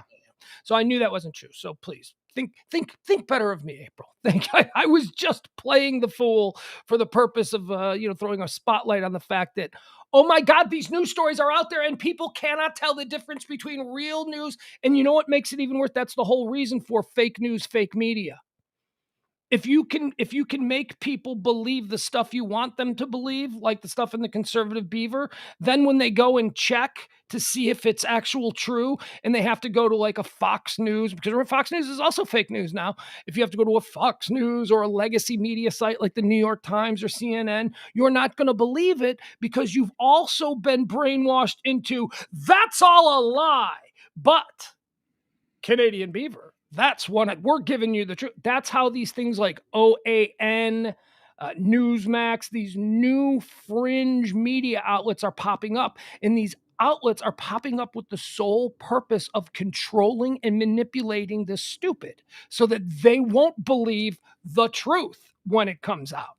I mean, and we said we're not going to do politics here, so I don't feel like I'm about to do politics here. This isn't politics. This is state of journalism in the United States. Right. This That's is what I'm saying. this is a fake news segment. Mhm. And what the purpose of calling things fake news is. Fake news. The people that are going around that believe that Trump won the election and somehow it was stolen are being manipulated with fake news. Yes. Because they have not been able to produce one bit of evidence. No. And it's been shown that their attorneys knew. Hold on, wait, before you get too far downfield. And anything that contradicts that is what they call fake news. So remember, it's about who's yelling fake news the loudest. The real news doesn't really yell fake news all that much because that's a moronic thing and they're above it all. So it is the low-hanging news that says they write whatever they want to get the people ginned up so that they can be upset and then manipulated. And then anything that contradicts what got them all ginned up is, well, that's fake news. They've established that. That is a thing now. People do not believe legacy. You know, you can either have a guy who writes, I don't want to go ahead. I'm sorry. I cut you Well, off. anyway, but so because I've had to fight this war with people that I know that believe that the election was stolen, and I will then respond with, well, oh no, it wasn't. And they'll say, well, of course you're going to say that because you voted for Biden. And I'm like, Right, whether I voted for Biden or not has nothing to do with me believing the election was stolen or not stolen. Can you provide me with any evidence that shows that the election was stolen? All this evidence has been presented in multiple courts, tossed out multiple times. I can't even find a bit of evidence that would substantiate what you're saying. And then the response to that is, well, of course you can't because they're covering it up. Right. And so isn't that convenient where anything that conflicts with what you want to believe is a cover up, is fake. They've been given permission by people who they trusted to be reasonable, responsible people of authority. They have. That's why it's so disgusting. They've been given permission to not believe facts by people with agendas to manipulate. So right. It's almost like the stolen election has become the Loch Ness monster, the Bigfoot, or a Yeti. I mean, you could put like the stolen election as a character, and you're going to find as much evidence. It's sad of that as you would find of the Loch Ness monster, the Bigfoot, or the Yeti. News is not supposed to reinforce what you think is true. News, most of the time, is going to be bad news. News is supposed to upset you. I mean, that's the truth. News, the reality of the world being laid out in front of you is supposed to make you go, oh, that's terrible. News is not supposed to be something that you consume and then go, that's exactly what I thought. They're telling me exactly what. That is not what a well-informed person does. It's not how they operate. You're supposed to be upset. You're supposed to learn something. You're not supposed to think that you know everything. And then when you read it, you're like, see, that's exactly what I believe. They're telling. That's not how it's supposed to work. You're supposed to be informed, not confirmed. You understand? Yeah. Well, but conspiracy theory has now become so commonplace. It has because of the internet, because of access to conspiracy. It used to be newsletters. You know, the weird guy that lived in the apartment downstairs, he would subscribe to the monthly, weirdo, not conservative, but conspiracy theory newsletter. Then the internet came up, and now there's a billion of them out there. It's just easy, and it's fun. Oh my God, did you hear that Tom Hanks and Rita Wilson are producing child porn in their garage? And they've been doing it for decades? That's a real one that's out there that otherwise reasonable people believe. Well, why haven't they been arrested? Because of the deep state. Yeah. I mean, do you see that they're able to, everything has an outdoor. It has a back door for them to get out of when you try to corner them. But here's the other thing that I would say. If you're reading news stories like the one that I was lampooning last night, that in the very first paragraph talks about how a Santa Fe County judge overturned the United States Constitution and blacked out the media from reporting the Alec Baldwin story, which is why you're not seeing it anywhere else. If you're a person who reads that and doesn't immediately go, oh, this is obviously a joke, right? Is this the Onion? Because they can't do a judge can't do that. A judge can't black out. And that's what Okay, but wait, but that's the problem with that is you're just dumb. I'm sorry, you're just dumb. You're poorly educated. You don't know the first thing about the United States Constitution, but I bet you climb up on your fucking hill and scream about the second. I bet you climb up on your hill and you parrot back all of the stuff that you hear from smart guys in suits that look responsible and seem reasonable, and they fill your head with all kinds of nonsense, and you do none of. How do you get to be a grown adult in America and not know the first thing about the United States Constitution or the First Amendment, and how a judge in Santa Fe can't overturn the Constitution and tell the media that they can't report a story? That is not something. I'll tell you how. There are plenty of people in this world that were taught in their younger years that the court systems are not a way for you to resolve your conflict. You're not to use the court system. If you're in the courts, you've done something wrong. Okay, which is not the case. And so those people that like to avoid conflict or were taught that at an early age, if you're suing as the person that needs to sue because you've been wronged, you can be looked at poorly by them, because why are you going to that? You should almost not resort to that, Emil, and take it in the shorts. And that's just kind of a bad thing that happened to you. Or you could use the court systems the way they were intended to right the wrongs without going and beating the hell out of the guy. It's called justice. Right. And get your justice through there. And so as somebody that had been involved with litigation for years and years and years and years, I've run across a number of people that have interest in the court system about the same I have in cooking classes. You know what I mean? If you were to go and teach me or tell me this is how you melt butter, or this is how you boil water, or this is how you fry something, you know what I mean? Mm-hmm. I might kind of be able to figure it out if I applied myself to it. But more often than not, I'm like, hey, I don't cook. Give me a microwave and some instructions. It says 1, 2, 3 minutes. And that's all I do. You know, and it's sad that there's a population that can be manipulated, particularly today. It appears like it's 40% of a population that's being manipulated to believe that the election was stolen. But when you got a guy that ran on, hey, there's a bunch of fake media out there, the election was rigged. Anything you're going to say about me, because all of his nefarious activities from his past were brought up during his initial run. All of the media was talking about it, and his way to combat that was to say, those are all lies. Look at me, smiling teeth, sparkle in the eye. It's the car dealer move. You know, well, and prior to losing, me or your lying eyes, or prior to winning his first election, he was predicting that he was going to lose because the polls were saying he was going to lose, and the election was rigged while he was saying he was going to lose. And then all of a sudden we woke up and he won, and the election wasn't rigged anymore. It was no longer rigged. Why is this something that people just are okay with? They're just okay with that.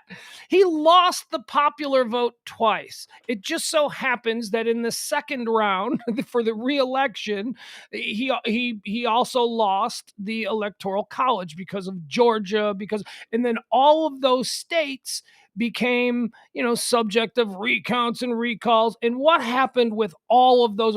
They recounted in Arizona. They did that crazy long recall with that group that went in there, and they found more votes for Biden.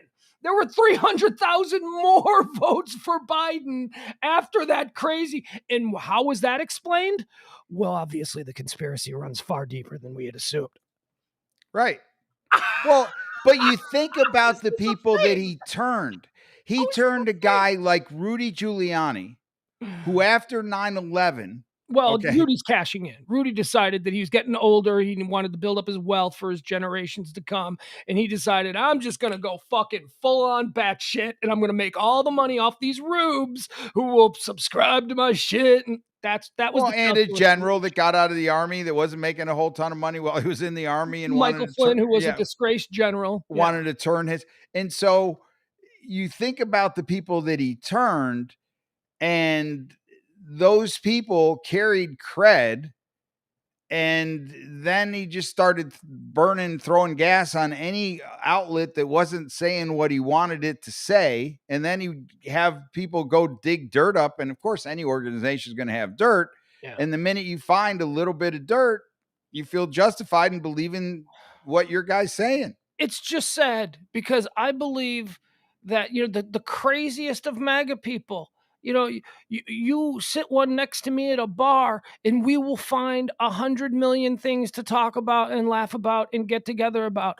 It's outside forces that are ginning us up, people. There used to be a time in this country when you didn't discuss your politics, when who you voted for was a fucking secret. That's why they have a curtain. You're supposed to vote in private. But now it's all a football game. You're either Cowboys or Eagles. And let me tell you, if you're an Eagle... I don't think it should be a secret, though, anymore. Do you know where we are in this country? Let me point this out. There was a thing that was going around, and I don't even remember who the quote was attributed to, but somebody said that America is waking up, as Germany did, to the realization that 1/3 of their population would have the other third of the population murdered while the final third sat by and watched. Wrap your mind around that. 1/3 of the American population would have another third of the population murdered, and then the remaining third would just sit there and go, eh. Well, bring that to present day. That's Philadelphia, but I'm saying Philadelphia, 3-4 days ago, the girl that's getting raped for 45 minutes and 10 people are taking a video of it and not trying to help the girl that's getting raped. I mean, that's your third of the population. Just, okay, we're going to voyeur here. In Germany. That's what happened in Germany. 1/3 decided that the other third had to be eliminated. And then there was the final third just sat there and went, oh, we're just going to, okay, all right. I mean, humanity is garbage. We really are. We need to be. The best thing that can happen to us is an alien invasion. That is the best thing, that an armada of warships from another galaxy suddenly appears. I mean, something's got to bring us together. You think that's going to unite us? Yes, it would. No, actually, that's not true. There would be guys on OAN going, advocating for the invading armada. You just know it. You just know that there would be, what would you call them? And Adam's saying now the story that we heard about the videos is untrue. I thought they were showing videos.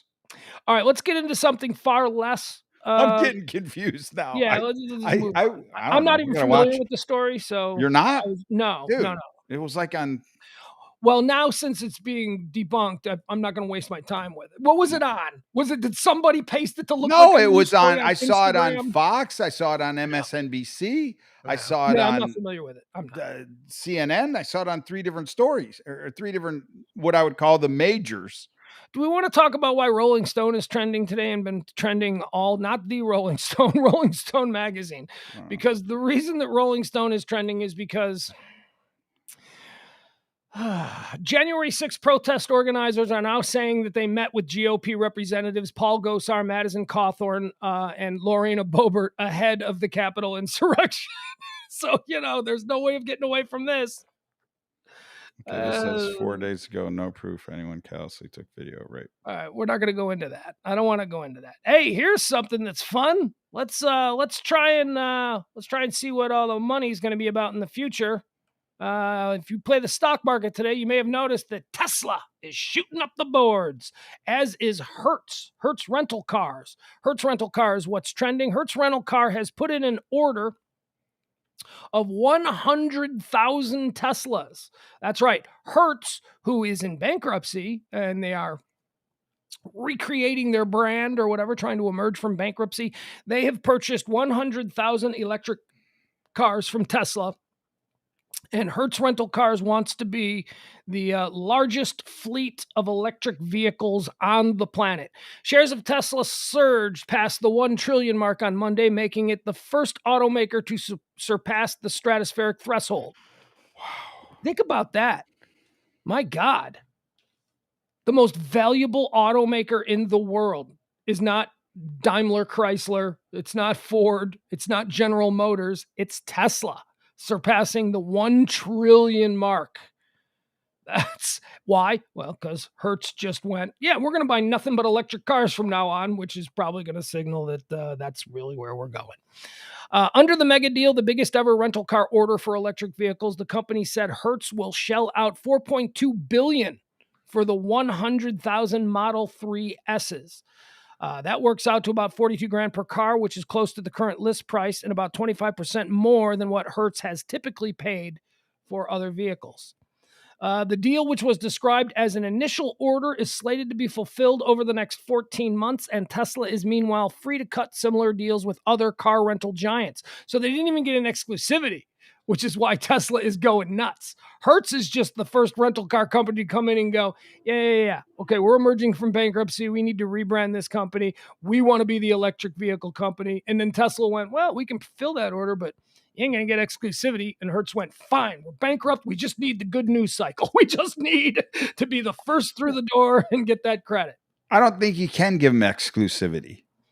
Yeah, I don't know. If you're Tesla. You might know better than I do. Well, but I'm just saying, I think that's a bad business decision if you're Tesla.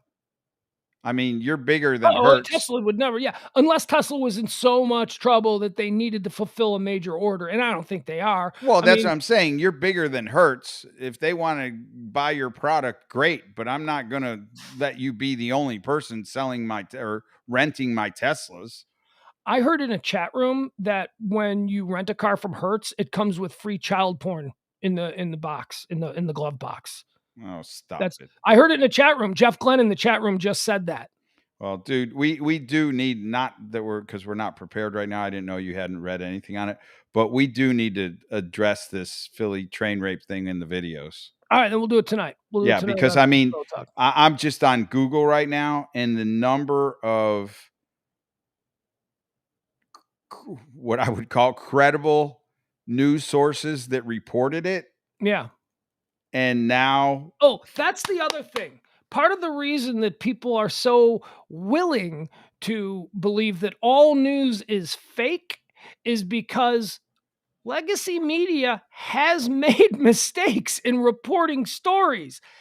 The soup is a messy bouillabaisse to make. The idea that everything is, all the facts are known at the very beginning, and that's that, and anything that changes, that differs from the original report is fake news. No, that's not how journalism works.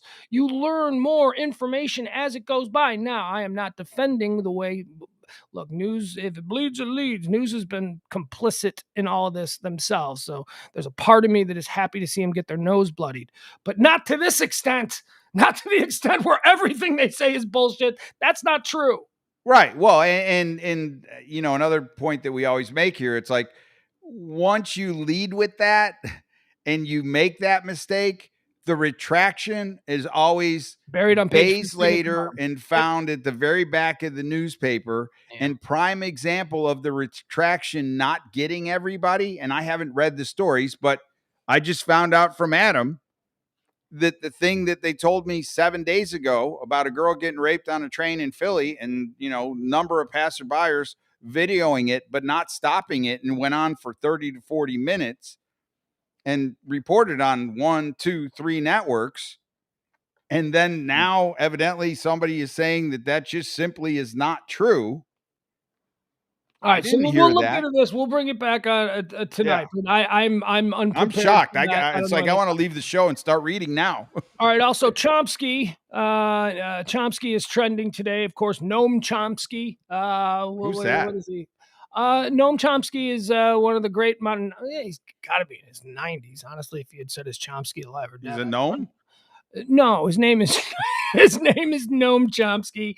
He is a famed MIT professor. He's a philosopher. He's probably one of the best known philosophers of this modern era. I believe he's also popularly referred to as the father of modern linguistics. You know, he studies all kinds of things like MIT. Like he's brilliant guy, and been a brilliant guy for 50 years. You know what I mean? He's been around forever. He's the Voltaire of our times. He's a philosopher. He's a professor. He's a certified genius. And when he speaks, people Noam Chomsky. MIT. I just Google him. Just Wikipedia. I'm sorry.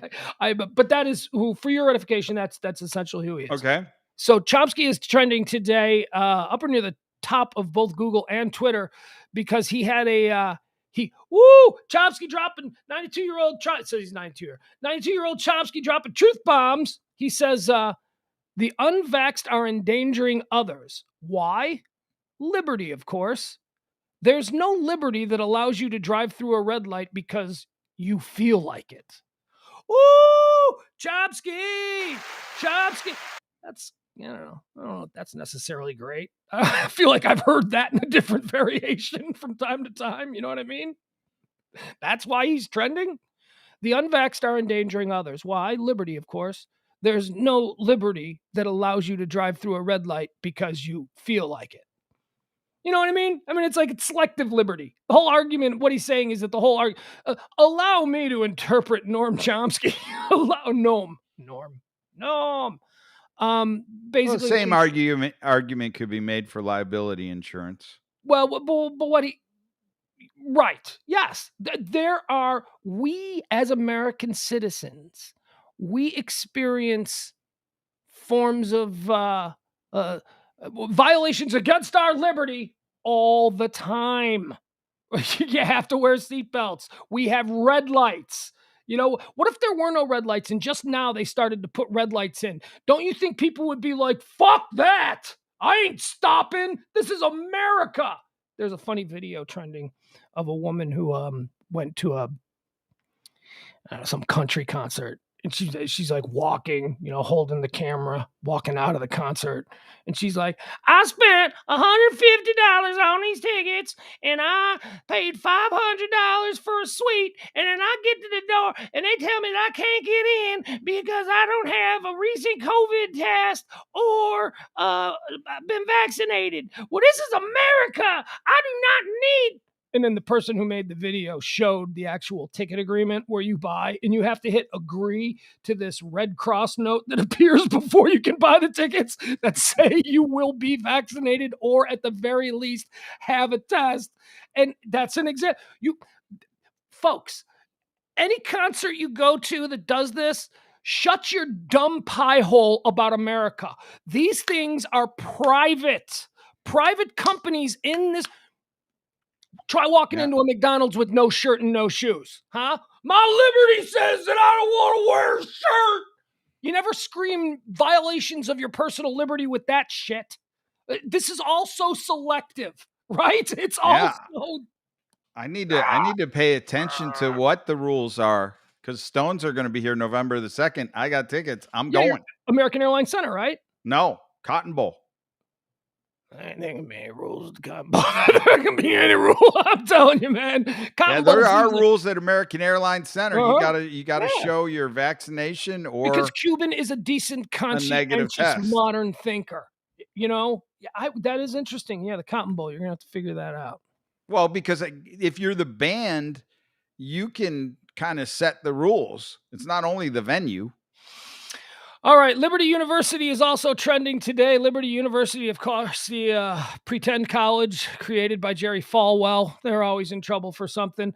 There's a big article, ProPublica college. Total pretend college. It's like Come It's a on. real college. They just pretend like they're learning. Yeah, it is a real college that receives $800 million a year in federal aid. This real college receives $800 million a year in federal aid. And why are they trending? Well, because apparently when you go to Liberty University and you report rape, not only do they not look into it, but they punish you for violating the school's moral standards. Something that apparently you agree to. So if What, that you you're not allowed to report rape if you go to the school? No, you can't. You can totally report it. But the only thing that is going to happen is that you are going to be issued a fine and possibly expelled from the school for having sex. Yeah, well, now you see why they're trending. This is a story out of ProPublica. It details 12 women, all recent students at Liberty University telling their stories of what happened after they were raped. And that's going to be a problem. No, actually it won't. It will not be a problem because that sort of checks out for anybody that would send their kid to a Jerry Falwell college. Are you fucking kidding me? How is it your fault that you got raped? Oh, because you're having sex. Can't have sex at that school. Yeah, if you're having sex, and that's, I don't know, Jesus something. I don't know. That's how they explain it. Wow. Yeah, you get it, right? Oh, so you were raped? So you had sex. You're gone. You can't have sex. No, what they don't is they don't want to, they don't. I don't know. What I've heard at the church that I go to is that God is in charge of everything that happens here on earth, and What that were you we are wearing? just participating in God's plan. So it was God's plan for you to get raped. There you go. Yeah. You And go to I what? guess You go to a church that would believe that? Yeah. Why are you supporting that?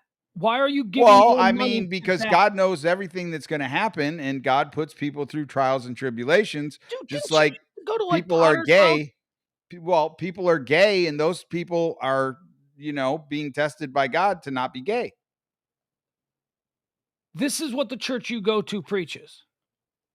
Churches that I've been to. Oh, okay. All right. Wow. Yeah, that's ridiculous. All right, so here's the story. When Elizabeth actually first told Liberty University officials that she'd been raped, she was confident they'd do the right thing. After all, the evangelical Christian school invokes scripture to encourage students to report abuse. Speak up for those who can't speak for themselves, for the right of all who need an advocate. Proverbs 31:8. It was quoted in large type across the information sheet from the school's office tasked with handling discrimination and abuse.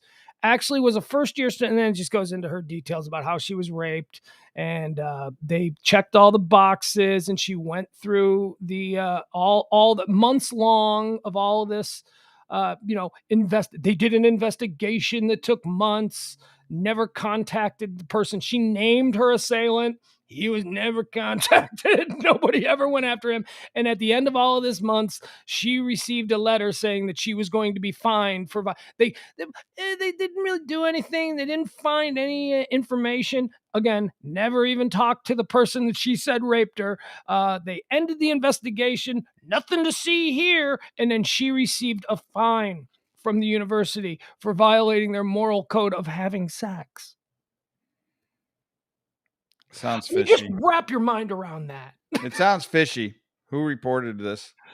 This is ProPublica, and it's 12 different people who have spoken. This is ProPublica and the New York Times. So, but again, fake news. We don't like what we're hearing here, so it can't be true. Now let me turn to some guy on the internet, some YouTube channel, where he's going to tell me how this isn't true and about how people don't get raped because Jesus watches over Liberty University. That we're going to believe. That's the one we're going to go with. Yeah. We are in a quagmire of... We are. It is terrible. People are just not kind. And people are terrible. Ugh. All right, let's see what else. Alec Baldwin, we didn't even cover Alec Baldwin. We're running out of time here. Okay, so we got a little bit more details here on Alec Baldwin. We had questions last night. We were talking about how did this go down? Well, now people on the set are actually talking. Eyewitnesses are now, their stories are getting out, and they're explaining exactly what happened.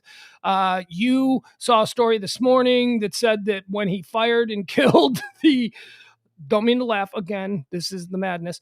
That he was drunk and ranting about Trump, right? Isn't that? Yeah, I remember I showed you that one on an Instagram post. Yeah. So moments before the bullet killed the cinematographer and wounded the director, it's been reported on Instagram that he was ranting about Trump and he was out of control or whatever. I don't know. That's a little bit of my own additional details. But here we actually have eyewitnesses being reported to USA Today. And actually, this is the Yahoo story, but this they're quoting the USA Today story. Alec Baldwin was practicing a cross draw in a church pew that required pointing his weapon at the camera during the prop gun mishap that left cinematographer Hala Hutchins dead. Newly released documents reveal. 2 new witness accounts made public by the Santa Fe Sheriff's Office on Sunday night described the harrowing moment the 42-year-old director of photography was shot inside the church building on the New Mexico set of the film Rust. Baldwin was rehearsing the gun retrieval method from a pew of the mock church at Bonanza Creek Ranch, or do you say Bonanza? Bonanza Creek Ranch when he aimed at the camera, while both Hutchins and 48-year-old director Joel Souza stood behind it. All right, so we were asking yesterday, like, how did this happen? James is like, that doesn't make sense. One of the dumbest things I've ever heard James say. We don't know the layout. We don't know any of the details, but he's sure it doesn't make sense. He was drunk, though. So now we're getting an idea of what the layout was. So the reason that the person behind the camera was shot was because they were filming a shot where he draws at the camera, directly into the lens. So the camera person would be behind the camera. The camera is what's being aimed at. And then, as you often see in depictions of movie sets, the director of the film is behind the person hunched over on the camera and, over their shoulder, watching in the monitor to see exactly what it is that the camera is doing. So does that make sense, or is that confusing? Yeah, it does. And I'm going to go out on a limb here. And even though they say there weren't live rounds in this cold gun, the likelihood that a wad is going through this girl's stomach and into the shoulder of the director is about 0. Yeah. The director told investigators that he remembered hearing the phrase cold gun while preparing for the scene, indicating the firearm wasn't loaded and was safe for use. But he couldn't remember if the gun described as a revolver in the records had been checked after the crew returned from lunch break. Everything lunch break, man. People are, But I still am confused that why would there be any live rounds on a movie set where they were using guns? And that's the cold guns, fake guns, prop guns, real guns, just no bullets when we're practicing shooting. Another witness, cameraman Reed Russell, gave additional insight into the moments leading up to the horrific tragedy. Russell said while preparing, there was a shadow coming from the outside light, and they had to move the camera at a different angle for Alec. He said Alec was trying to explain how he was going to draw out the firearm and where his arm would be when the firearm was pulled from the holster. Russell was not sure why the firearm was discharged and just remembered the loud bang from the firearm. Souza, who was looking over Hutchins' shoulder when the Thursday tragedy unfolded, was struck in the shoulder. Okay, so there's all right. So there we go. That's really the only piece of new news on this is that now we've got sort of we can picture in our mind how this happened. Where he was pointing at the camera, the woman that was killed was behind the camera. That makes sense. The person that was shot in the shoulder was standing above the girl behind the camera, leaning over, looking at the monitor. So there we go. And we'll probably get more tonight. We'll probably have a little bit more above or maybe below. No, above, because well, that's the other thing. The initial reports were that she was shot in the stomach. She wasn't. She was shot in the chest. I've seen that multiple times. So if she was behind the camera, but she complained of pain in her stomach, is what it said, and she said she couldn't feel her legs. Yeah, she was shot square in the chest. Okay, let's go to fast outdoor food. Going back to the Hertz and the electric car thing, says better not use them in the Midwest. There's nowhere to charge them. Yeah, that's where the opportunity is, man. You ever drive cross country and you see these? Yeah. How are they going to charge them? Somebody is going to, somebody is No, going to but build. think about that. If you're in town and you're renting a car and you're going to a hotel, Right. where are you going to charge it? Well, hotels, I've seen these at hotels on the road. When I was driving down here, the hotel that I stayed in No. You're not Texarkana had a thinking charging about it station. like in math. Like, okay, how many Hertz No, cars you're are going to right. show up at a hotel? Yeah, well, you didn't let me finish. Okay, so like Travel America, that's like the big chain of truck stops that are used and designed to service combustion engines, right? You got your oil you can buy there. They're big. There's a whole new thing that's going to pop up specifically for electric vehicles, and it's going to be pretty cool. I think. I don't know. I'm not sold on this idea now that you put Oh, it so into you think reality. electric cars are just going to go away because there's nowhere to charge them? I don't know that there's gonna be a whole new industry of places to charge them. I'm telling you that when I am not in my element, which a renter of a car is not in his element when he's in another town, I don't know that I'm going to want to be having to familiarize myself with where there's a charging station when my general thought process is get in, get out. You know, I got a flight to make. So am I going to have to return it charged? I've got 300 miles. And these are all questions in 15 years that will be totally taken for granted because we're just not accustomed. Right, but you're to how talking about these going are- out and buying stock in Hertz right now because they No, decided I'm to buy not. No. Teslas. No, no.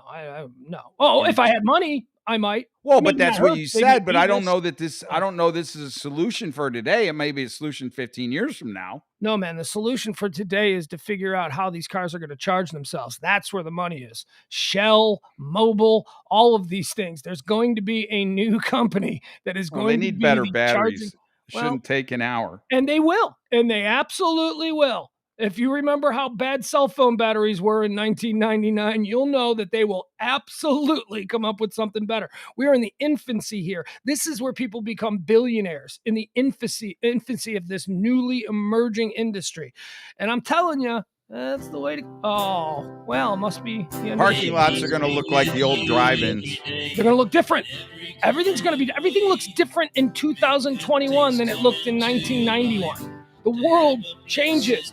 We have to be visionary. That's what a visionary is. It's someone who imagines what 10 years from now is going to look like. That's what Elon Musk did. Consider him whatever you want to consider him. The dude had a vision, and it seems to have worked out well. He's the wealthiest person in the world. So, always do what's right. This can be the start of something new. All right, we'll be back tonight. Roses and lace, they are meant for you. 10 o'clock for the Pillow Talk. May everyone be on your side at each and every turn. And may you have the smoothest ride. Receive what you have earned. This can be the say your goodbye. We're at the point now where we say goodbye. Do your wave. Oh, too cool to wave. Too cool to give love and joy. You know who's not? Singer-songwriter, failed presidential assassin, John Hinckley wouldn't be too cool to wave. And I send waved. everybody off with positivity. Peace be with you every Bye, day. everybody.